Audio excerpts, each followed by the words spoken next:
Welcome to Geopolitical Horizons, the podcast from Geopolity.com. Now, it's that time of the year now where everyone's reviewing 2022 and they're giving their predictions, their forecasts for 2023.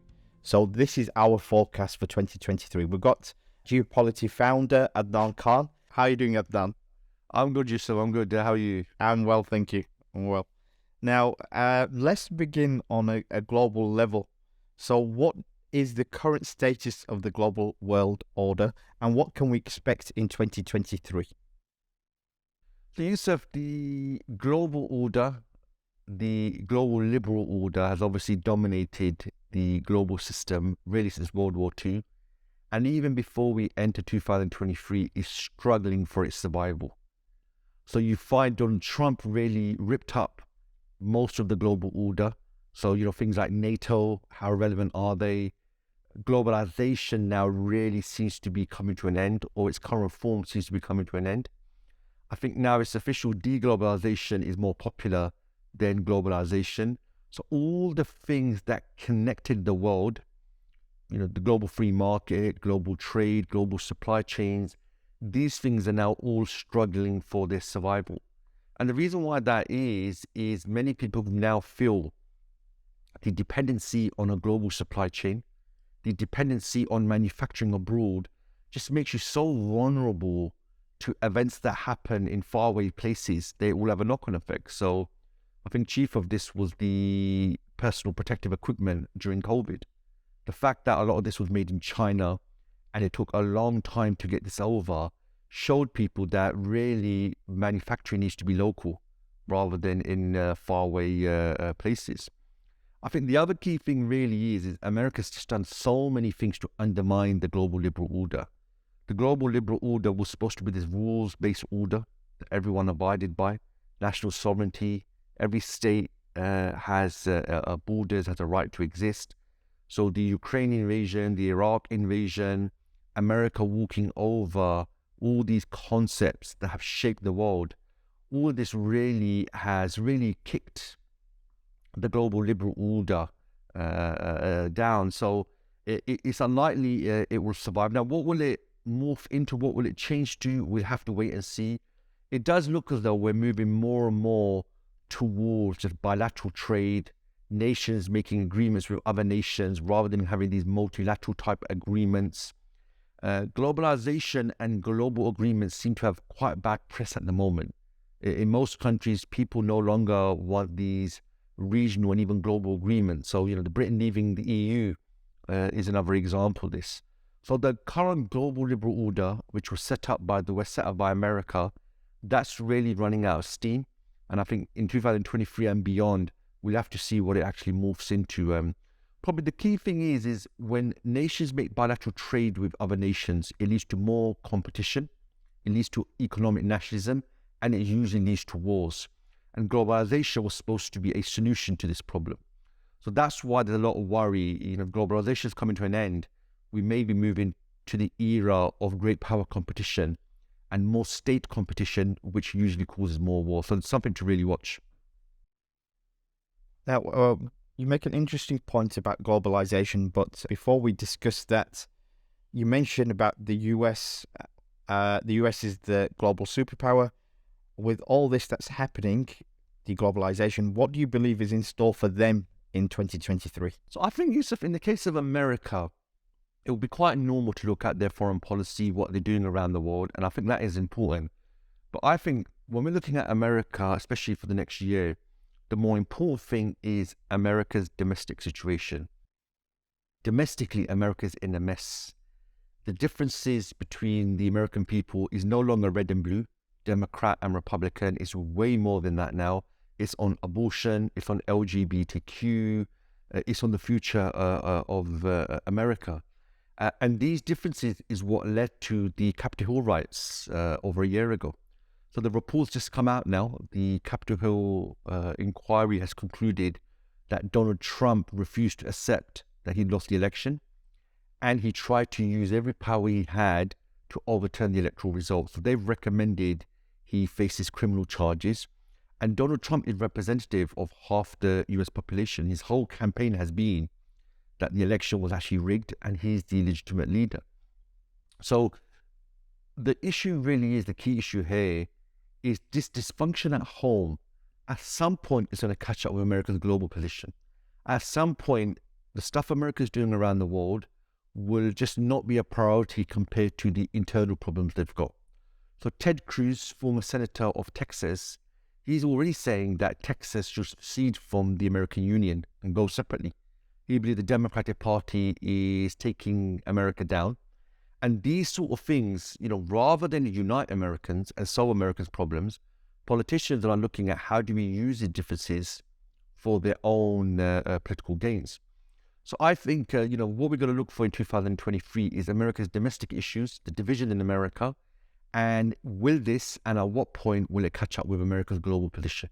Now, the other major issue that's happening in the world today is that the Ukraine war. It's gone on for almost a year now, and a lot of world powers are involved.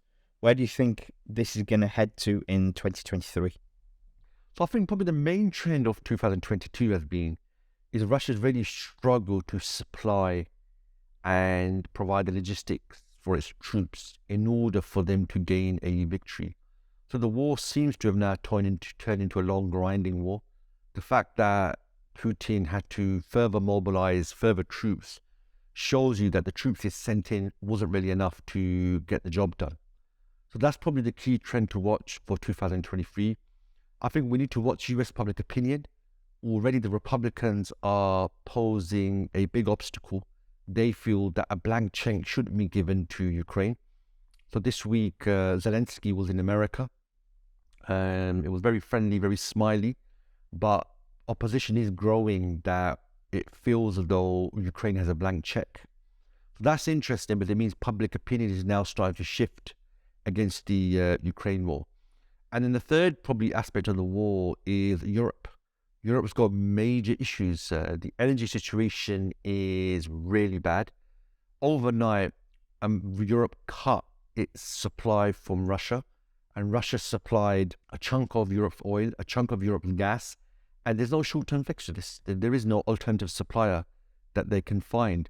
So the key thing really about Ukraine war is the implications now are spreading to other countries, to other industries, to other sectors, and it's affecting people in many, many different ways. So it's affecting food prices in the Middle East for people. It's affecting the price of cooking oil in places like Germany. It's affecting the price of wheat in places like Africa. So what you're finding is a war on the edge of Europe is affecting the whole world in different ways, economically, from an agricultural perspective, from an energy perspective. However, the actual battlefield, it doesn't look as though there's going to be any major moves in the following year, unless Ukraine sends an overwhelming force or Russia manage to find the resources to send in overwhelming numbers. We'll have to see the additional mobilization of troops via Russia. What impact does this have? Because these guys are being trained really in world record time, which really raises the question of how effective they're going to be. So I don't see any major changes. In fact, what I see is the effect of this war on the Russian economy, on the Russian people, and on everyone else. That's probably going to be the major aspect of this war going into 2023. Do you think Russia can win it? I think in the long run they can. Will they win it in 2023? I would go more lightly with no, they can't. And the reason why I say that is, firstly, what is victory for Russia? I think they've chopped and changed what victory looks like. Initially, victory was the conquest of the capital and the conquest of the whole country. They've obviously readjusted to that now. And it seems as though victory is the acceptance of Ukraine, that around 20% of the territory Russia has now, they give that up. Now, Ukraine's not going to give that up because that 20% of territory is where most of the mineral wealth of the country is where most of the key industry is. And Ukraine is reliant upon America and the West giving it arms to fight this war. So for Russia to win, I think they're going to have to send in overwhelming force, which obviously raises a lot of issues. Can they? And what will the fallout from that actually be? So I think really two things really there. What is victory? I think that keeps changing from a Russian perspective. But to achieve that would require you to send in overwhelming force. And that just raises the question, why did Russia not do that in the first place? Why did you send in a force which was much smaller than you needed? when really you did have the forces, and if you set them in early, maybe we won't be talking about what we're talking about now. We will be talking about a Russian victory. So I think that's probably the best way to look at this in 2023. Now, the longer this war goes on, it's having a major impact on the Russian economy. Can you give us any details about that? What's the forecast for 2023? Yeah, so naturally, going to war has an impact on your economy. You need to shift economic production to the war effort, munitions, food, and everything that goes into warfare. Obviously, in the case of Russia, you've got a whole sanctions regime against Russia now. So Russia has effectively been cut off from global trade. It's been cut off from the SWIFT international payment messaging system. Europe has basically cut buying energy production from it. And although Russia's making more money from oil exports, it's not because it's selling more oil. From a volume perspective, Russian sales have gone down. But because the price of oil has gone up, Russia's actually making more money from it. Now, naturally, this is going to have an impact on the Russian people. If you can't trade as a Russian, if you are Russian and you work for a foreign company, you can't get payment. This is going to have a knock-on effect on the economy. For the moment, it looks as though the Kremlin has managed this quite well. But I feel this is probably going to be a major issue in 2023. I think the fact that energy exports are not bringing in the money they believed, the fact that Russia now can't import key raw materials, this is going to have an effect on the Russian people. And I think this is probably a key thing we're going to be watching at the Geopolity in 2023. Size of unrest within Russia. There have been protests in Russia, but they've been quite a small scale in a few cities. And even the protests against mobilization has been largely in the Muslim areas in the Caucasus. And a lot of that's to do with the way officials have fulfilled their quotas. But I think definitely probably a major thing of this Ukraine war will be the effect on the Russian economy and the effect on the Russian people in 2023. And it's something we're definitely going to be watching. Now, this question comes up time and time again, but with the war dragging out, do you think Russia will use nuclear weapons? So I think Russian use of nuclear weapons is only in a scenario if something existential happens, or even if Russia's on the verge of complete defeat. But even then, this has happened before to Russia, they didn't use nuclear weapons. Russia was basically defeated in Chechnya, didn't use nuclear weapons. Russia was defeated in Afghanistan as the Soviet Union, and it left, it didn't use its nuclear weapons. And I mean, this is probably a whole discussion in itself, but nuclear weapons has more of a political aspect to it.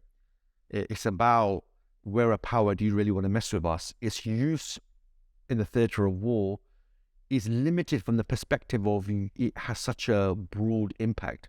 If Russia was to use a nuke in Ukraine, the nuclear fallout will go into Russia as well. Russia has a border with Ukraine. Nuclear weapons don't respect borders. Also, Russia has had many setbacks in the Ukraine war. It failed to conquer Kiev. It failed to hold on to Kharkiv and Kherson. Russia didn't use the nuclear weapons in these scenarios. So I think from a Russian perspective, they like to put nuclear weapons on the table to be taken seriously. But to use it in a battlefield scenario, I think is very, very unlikely. And Russia's got to take into account your use of nuclear weapons will lead to a response from the West. And ultimately, for the Kremlin, it's about regime survival. They're not going to do anything which will lead to the end of the regime. So I think it's quite unlikely. But yeah, there are some scenarios where possibly they could be used. And that depends on the circumstances at the time. Moving on from Russia and Ukraine, if we look at China, it's a growing power. What can we expect from China next year? So China also is facing significant challenges. Despite all the talk of China doing things globally, of China being a global power, its actual main challenges are domestic.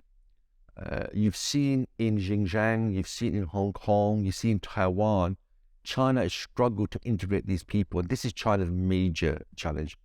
China's other major challenge at the moment is actually its economy. Its economy is struggling. The strict COVID lockdowns is having an impact.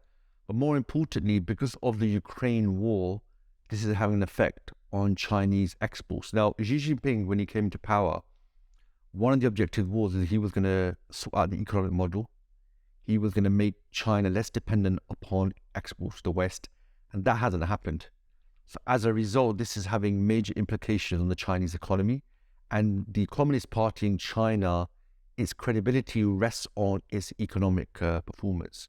The other challenge China's got is this year in July, it looks as though India will become the largest populated country in the world. Now, you'd think for a country like China who's struggling with a large population, that's probably a good thing.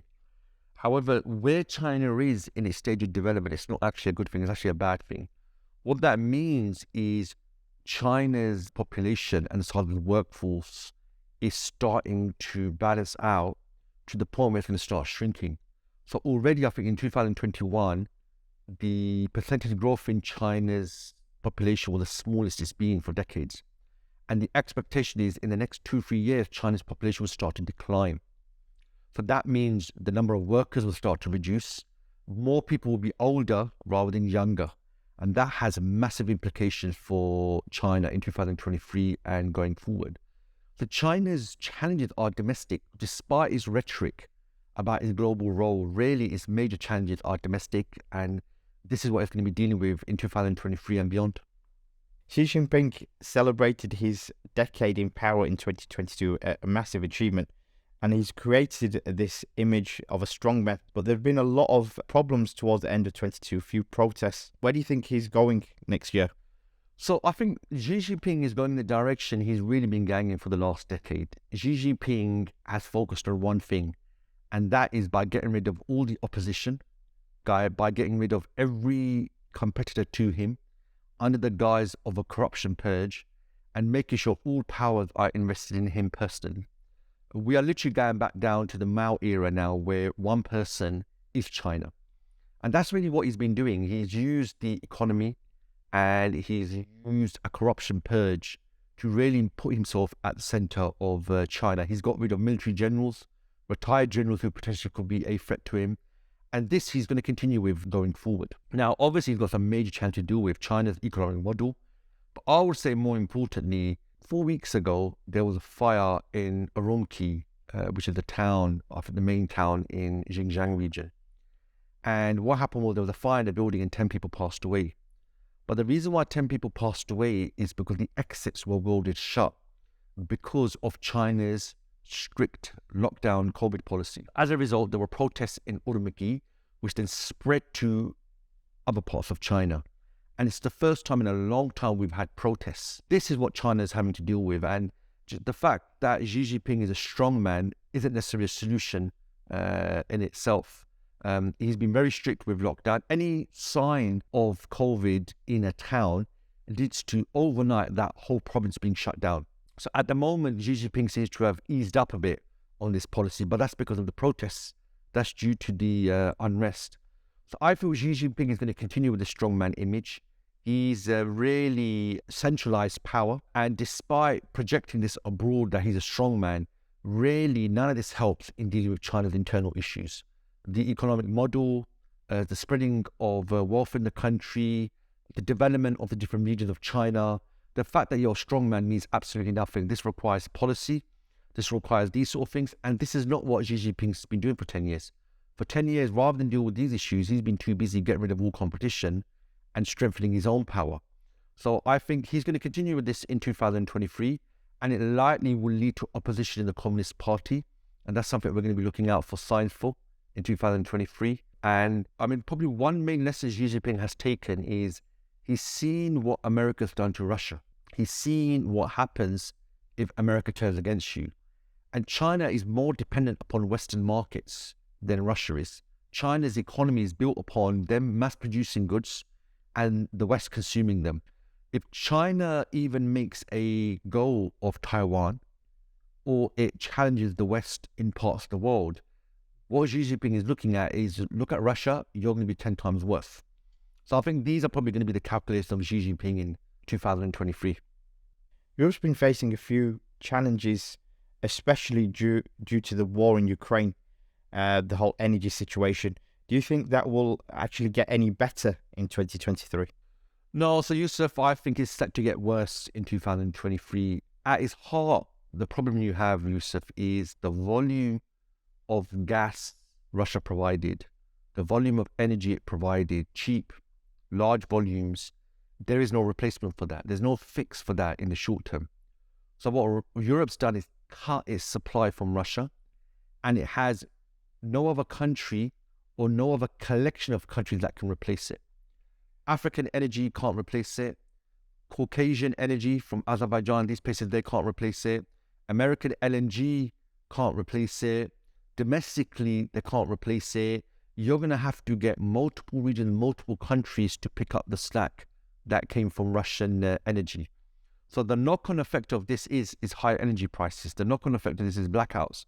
The knock-on effect of this is in German industry, companies now need to prioritize what they're going to manufacture and what they're not. So this does beg a question here. Why did Europe side with America politically when economically it's going to be held to ransom? But it seems for the moment the political leaders of Europe have decided that politically they're better off in the American camp than in the Russian camp despite its economic dependency. So I think, we're in the winter now, we're near the end of December. The energy crisis is just starting now. It's going to get far worse as Europe gets even colder, and there's going to be no alternative really to the Russian energy that used to heat and warm most European cities. Now, obviously, this is going to affect a lot of the European countries, but particularly Germany. How do you see them resolving this next year? So Germany is in a major strategic dilemma. Since World War II, Germany outsourced security and politics to America, and that meant that America would provide Germany with a nuclear umbrella. America will effectively take care of German security. And when it came to the economy and energy, Germany effectively outsourced that to Russia. So for Germany, it was a marriage made in heaven in a way. You've got two countries who are taking care of two aspects of your country, which means you don't need to invest in it. And the relationship worked well for a few decades. But now, effectively, America's saying is you've got to make a choice which partner you want to be with. You can't be with both. And what Germany has a bit of a problem because Germany has always taken a pragmatic position. So despite America not being happy with Germany being so dependent upon Russian energy, Germany played this pragmatic game where let's just keep getting cheap Russian energy. Let's keep talking against Russia, but actually dealing with her. And on the other side, we're never going to invest in our military. America's going to do that for us. Now they're going to make a decision. And for the moment, it seems the German leadership has decided to get in bed with America. And this is having major economic implications. 50% of the German economy is based on exports. So German industry manufactures high-end goods, chemicals, industrial goods, and these will require large amounts of energy to produce them and they get exported. So really, in the case of Germany, Germany's economic model, Germany's economic situation, Germany's economic and leadership position at the heart of Europe, all of these have a question mark over them in 2023. The Germans hoped we could play both sides and gain the benefits of both. That era is now ended now. And their dependency on Russian energy, there's no short-term fix to this. So they've got some major strategic decisions they're going to have to be dealing with in 2023. What about us in Britain, Adnan? Are you saying the bills are going to still keep going up?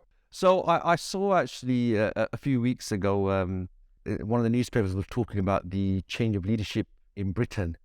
It puts a banana republic to shame. And the question he asked is Britain turning into a banana republic?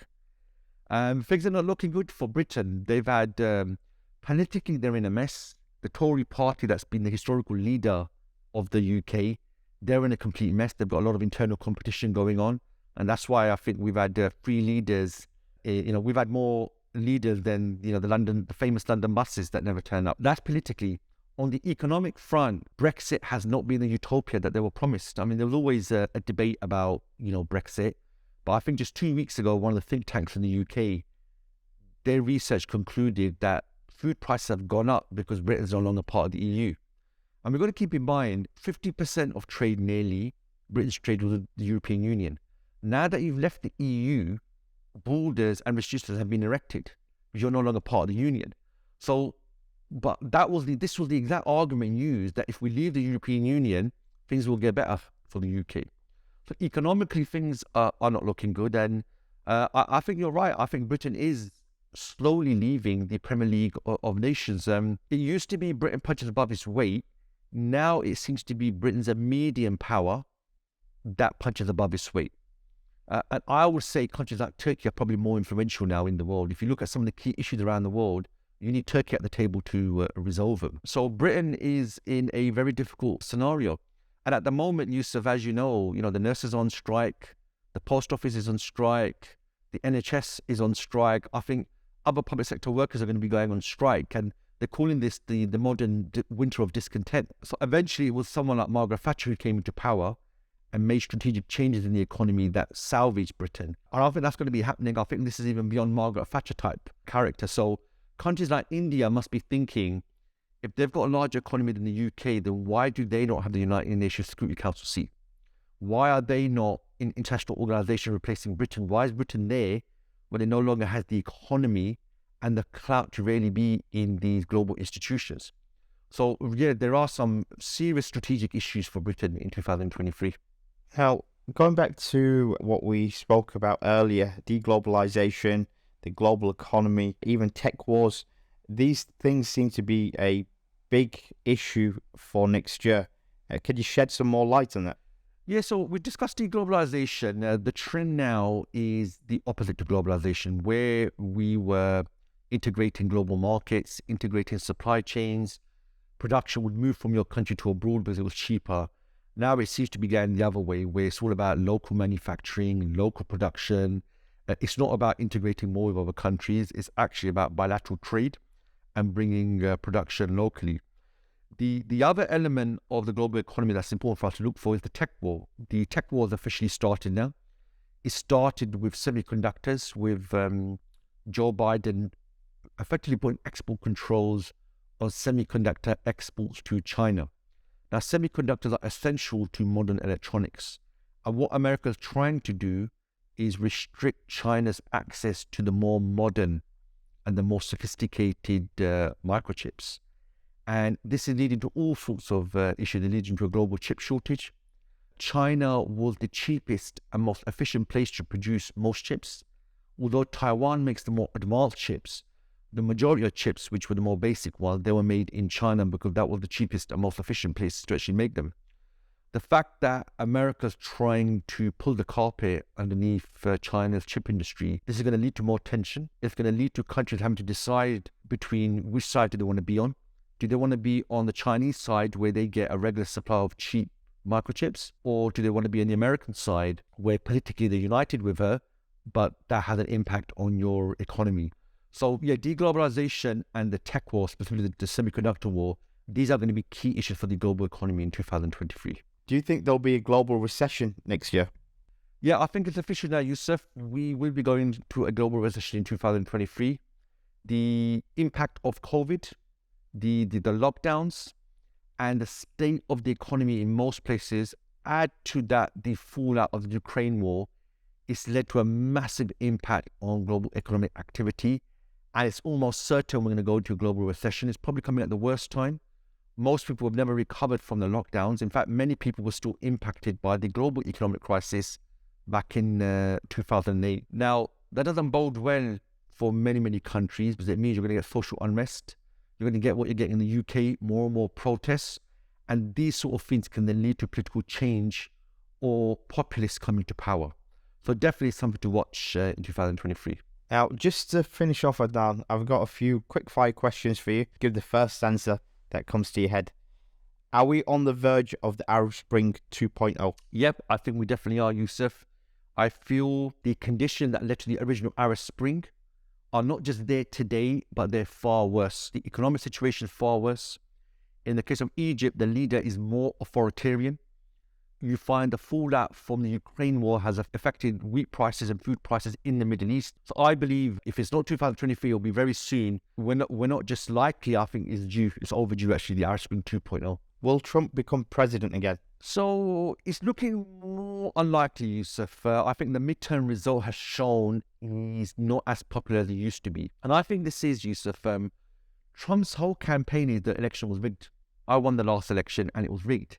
And I just don't think that matters to a lot of people. For a lot of people, it's about the economy. And the last thing Trump can do is make a coherent argument about the economy, about policy. If you look at his debates with Hillary Clinton when he ran for president, none of it was on actual concrete stuff that mattered.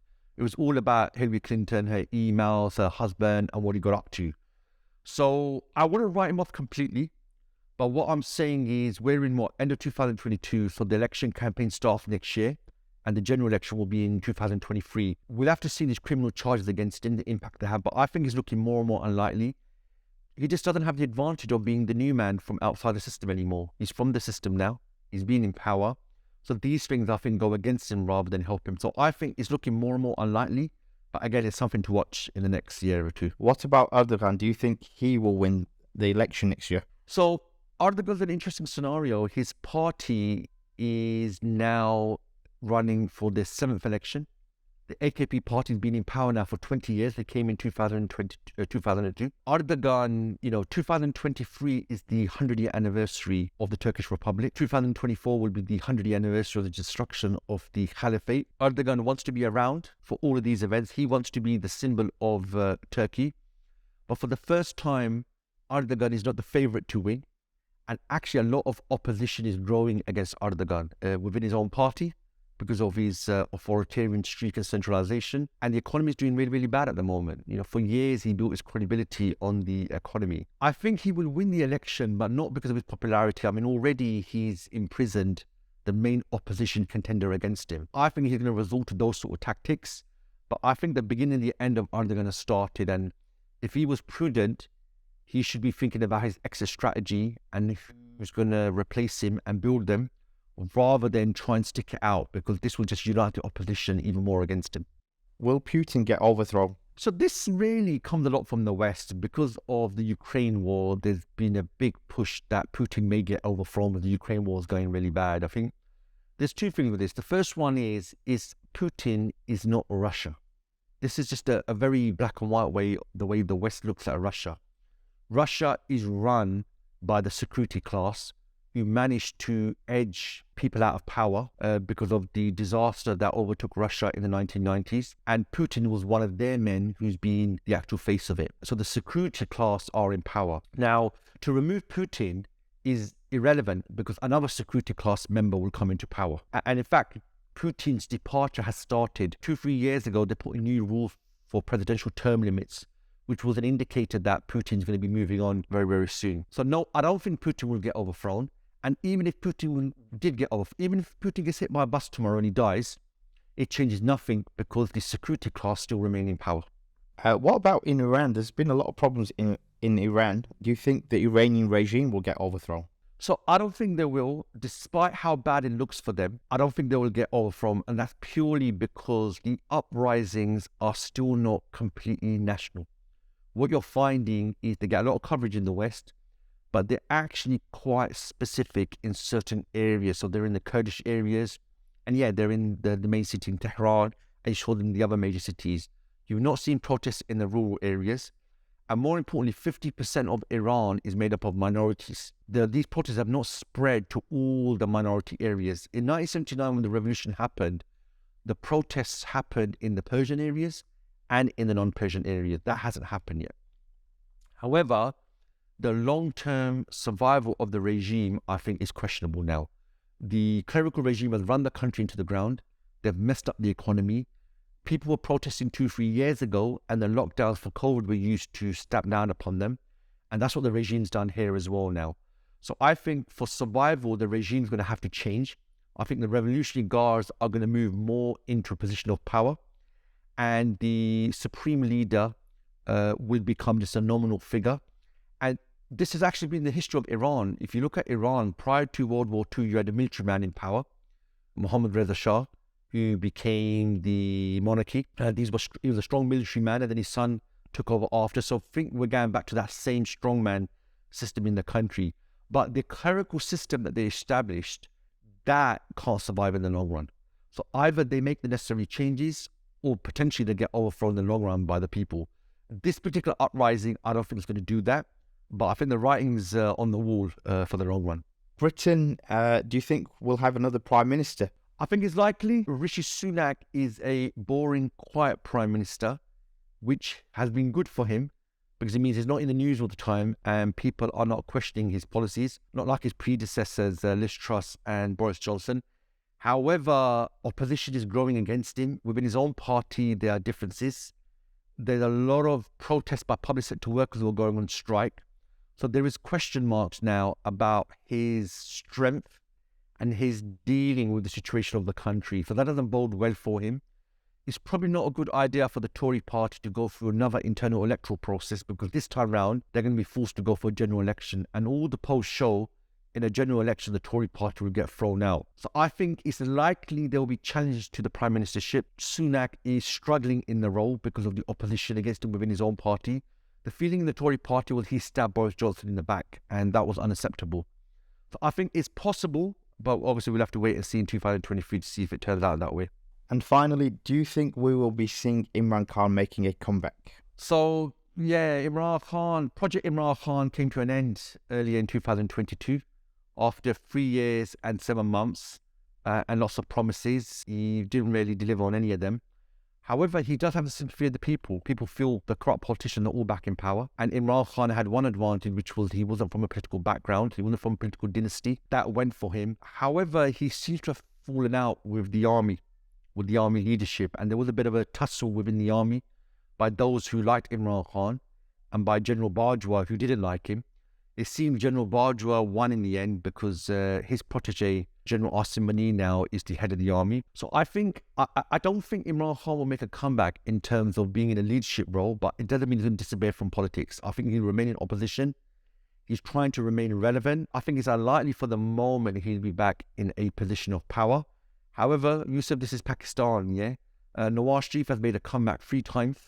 So, anything's possible in a country like Pakistan. Thank you for your time today, Adnan. A lot to look out for in the new year. Our strategic estimates, it will be published on the 2nd of January, so you can check that out from our website. We'll also be making regular updates on 2023 and what we've discussed today. Thank you for listening.